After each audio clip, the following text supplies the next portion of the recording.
Muchos me preguntasteis por el vídeo de medición de acústica de vuestra sala. La verdad es que yo no soy ingeniero acústico. Para que mi sala sonara así tuve que contratar a un profesional para que interpretara los datos de medición. Hoy voy a compartir con vosotros las 3 o 4 lecciones clave que él me dio y que cambiaron radicalmente cómo escucho mis mezclas, para que podáis aplicarlas hoy mismo en vuestro home studio sin gastaros un duro. Yo pensaba que después de tanto tiempo sabía dónde tenían que ir los monitores en mi estudio. Cuando construí el estudio donde estoy ahora, lo hice siguiendo las pautas de formas y medida que me dio el ingeniero. Y cuando lo terminé, pues metí la mesa, metí los cacharros, metí los monitores, la silla y me puse a escuchar. Y recuerdo perfectamente que el sonido era muy malo. Y entré en pánico. Me decía a mí mismo, ¿pero qué cojones es esta puta mierda? Me puse en contacto con el ingeniero y me dice, tranquilo, la forma y la medida de la sala está bien hecha. Ahora hay que medir para saber qué es lo que realmente está pasando en la sala. Me pidió que hiciera unas mediciones siguiendo sus instrucciones y cuando me vuelve a llamar me dice, Javier, está todo mal.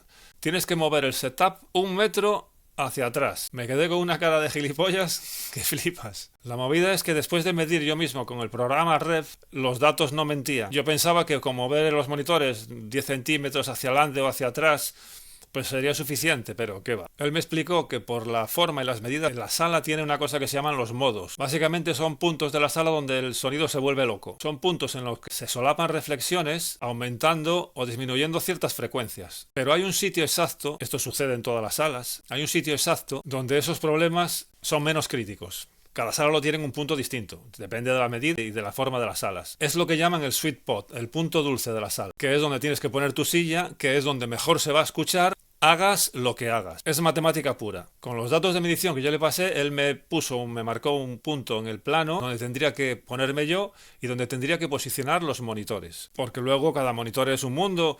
Tienes que calcular la distancia entre los monitores y tú según el monitor, no todos los monitores se comportan igual, y calcular también dependiendo de los metros cúbicos que tenga la sala. Esto parece un lío de cojones, pero esto te lo calcula todo el ingeniero, te lo da todo mascadito. Bien, pues hoy os voy a contar que esto no va solo de mi sala. Os voy a dar unos consejos básicos de higiene acústica que podréis aplicar vosotros mismos desde ya. No os va a quedar el estudio perfecto sin un ingeniero detrás, aunque con un ingeniero detrás tampoco os iba a quedar perfecto. Esa es la realidad. Pero os aseguro que vais a notar una mejoría de locos solo con algunos ajustes básicos. Parece una locura mover todo el setup 1 metro hacia atrás, pero fue el primer paso vital. En una sala de control de estas dimensiones, como la mía, de 35 metros cuadrados, al principio tenía los monitores como a 20 centímetros de la pared frontal. Ahora los tengo a 1,20 de la pared frontal. Los tengo a 2 metros de la pared lateral, o sea, los dos, y a una distancia de mi cabeza al monitor y de monitor a monitor. O sea, es un triángulo equilátero de 1,80 m. Pero llegamos a este punto de colocación después de hacer un montón de mediciones. Empezamos midiendo a 1 metro de distancia los monitores y me hizo hacer mediciones cada 10 centímetros. A 1 metro, a 1,10 m, a 1,20 m, así hasta 2 metros. Y según los datos, el punto donde menos problemas acústicos había era a 1,80 m, o sea, un triángulo equilátero de 1,80 m.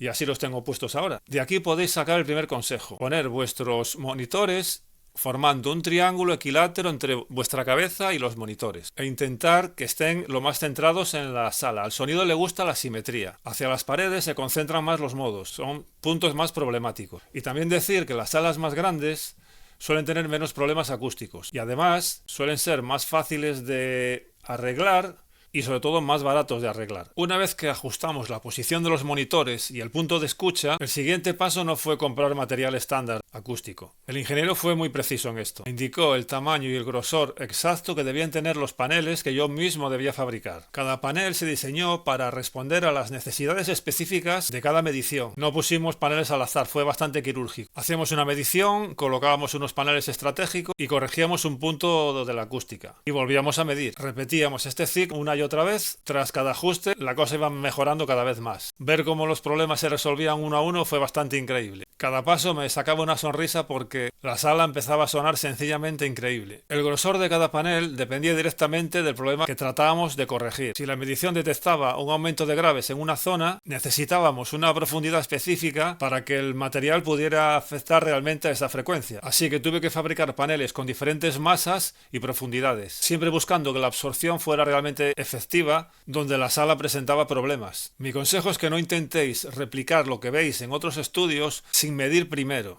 Si por ejemplo vuestra sala tiene una resonancia importante en 80 Hz, un panel fino no va a tener ningún impacto. Y por supuesto las espumas estas que venden, esto no hace absolutamente nada. Simplemente no tiene la masa necesaria para actuar. Antes de invertir en material acústico, aseguraos de entender qué frecuencia está invadiendo vuestro espacio de trabajo para darle la solución que requiere. Después de todo este proceso, la conclusión es clara. Yo tenía las herramientas para medir y la capacidad para fabricar mis propios paneles, pero lo que realmente marcó la diferencia fue la interpretación de todos esos datos. Pagar a un profesional para que diseñara mi sala de control y me dijera todo lo que tenía que hacer para corregir la acústica no fue un gasto en realidad, fue una inversión. Me ha ahorrado meses de fatiga auditiva y de tomar decisiones erróneas en mis mezclas por culpa de una mala respuesta de sala. Ahora, lo que escucho es la realidad de lo que estoy mezclando. Sé que no todos podréis contratar a un ingeniero acústico ahora mismo, pero hay algo que podéis hacer sin gastar un euro. Utilizad vuestros oídos como herramienta de medición comparativa. Un truco que os servirá es poner una mezcla de referencia que conozcáis perfectamente, preferiblemente una que tenga un bajo muy definido, y mover vuestro punto de escucha y vuestros monitores de manera drástica. Metro a metro o de medio metro en medio metro, escuchad cómo desaparece o se percibe el grave en cada punto. A veces simplemente alejando vuestro setup de la pared frontal podéis limpiar una zona de medios graves que os estaba ensuciando todas vuestras señales. Y recordad, no os quedéis con la primera configuración por comodidad. En una sala de 35 metros o incluso en una sala muchísimo más pequeña, saber cómo posicionaros es vuestro mejor aliado. No tengáis miedo de experimentar antes de añadir masa acústica para acustizar. Vuestras mezclas y vuestra capacidad de decisión os lo agradecerán. Podéis ver aquí el vídeo que hice para aprender a medir vuestro estudio con el programa Rev y el micrófono Behringer ECM8000, explicado de una forma muy sencilla de entender para cualquiera. Si te ha gustado este vídeo, suscríbete y déjame un like y nos vemos en el próximo vídeo.